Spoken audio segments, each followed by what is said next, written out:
Bristol Community College, Mathematics with Dan Avedikian, Math 011, Arithmetic, Section 3.2, Problem 7. This is Section 3.2, Problem 7. It says, use the symbol less than, greater than, or equal to make a true statement. And we have two numbers, 8.63 and 8.603.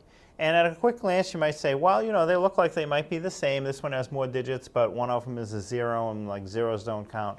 But that's not the case. One is bigger.